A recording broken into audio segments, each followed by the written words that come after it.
I talk a lot in my videos about problems for which the solution is to see a therapist. And that's easy to say, but how do you find one? I'm Dr. Tracy Marks, a psychiatrist, and I make mental health education videos. I had a patient tell me that they found a therapist using BetterHelp. I'd heard about BetterHelp several years ago, but really didn't understand what it was. And at that time, online therapy wasn't widely accepted. But now, post-COVID, it's the norm. So I decided to take a look on the inside of BetterHelp to see what it was really about. I went through the sign-up process and I was assigned a therapist. And here's what I found. The first thing is, BetterHelp is not therapy. It's a platform that therapists use to deliver therapy.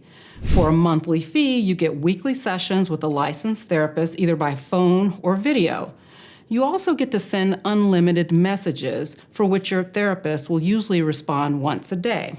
Your therapist can respond with feedback or send you worksheets to complete and discuss. This messaging feature is huge because traditionally, therapists will want to keep the therapy within the confines of the session. So if you have comments or you want to talk about how you're feeling, you need to wait until your next appointment.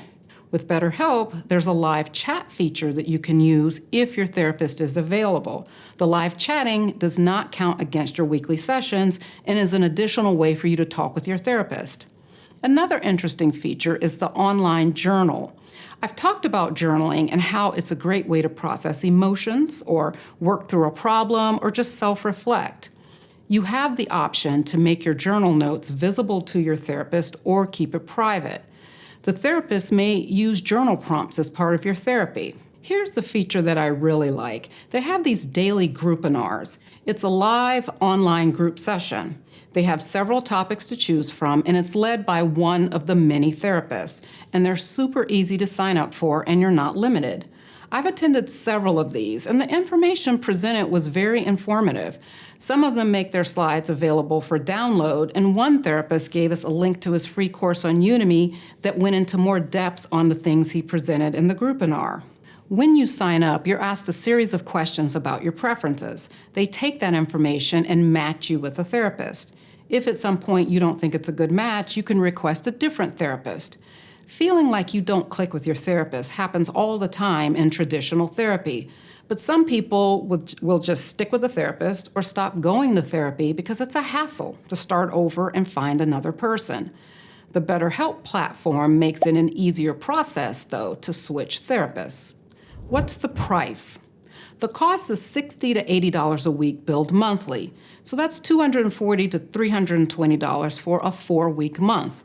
That's a bargain for a non-insurance rate, especially for what you get. The going rate here in Atlanta for a master's level therapist is about $150 to $175 a session. So you're looking at about $600 a month, which is twice as much. And you don't get the unlimited messaging in between sessions. Now, I have to say, the pricing is what drove some of my skepticism about the quality of the therapy because, after all, you get what you pay for, right? Well, these therapists don't have overhead costs. I'm in solo practice with an employee, an office space that I'm not using, utilities, etc. And it's not uncommon for a practice like mine to have 50% overhead costs. So for every $100 I get, 50 of it goes towards overhead. So with little or no overhead, you can afford to charge less. So all of this sounds really good. What are the negatives? Well, I actually had a hard time finding one, and I went in looking for negatives. I had an elitism attitude about the delivery model. I thought it was like some phone chat line where you don't even know if you're talking to a real therapist. And I don't even know where I got that from. It was just prejudice on my part. I looked up my therapist and found her active Georgia license. I looked up some of the other therapists who were doing the webinars, and they had active licenses in their states. And that's public information, by the way. Another preconceived idea that I had was that maybe the therapists were fresh out of school and needing practice. I hate that I thought that, because a new therapist is still trained to do therapy, and they have to work under supervision for a set number of hours before they can even become licensed. But many of the therapists doing the Groupinars had years of experience. The only thing that I would consider a relative negative is the 30-minute session time. I think 30 minutes goes by fast for a psychotherapy session, and usually with traditional therapy, you'll have 45 to 50-minute sessions. But with the online model, I think the messaging in between sessions makes up for the shorter appointments.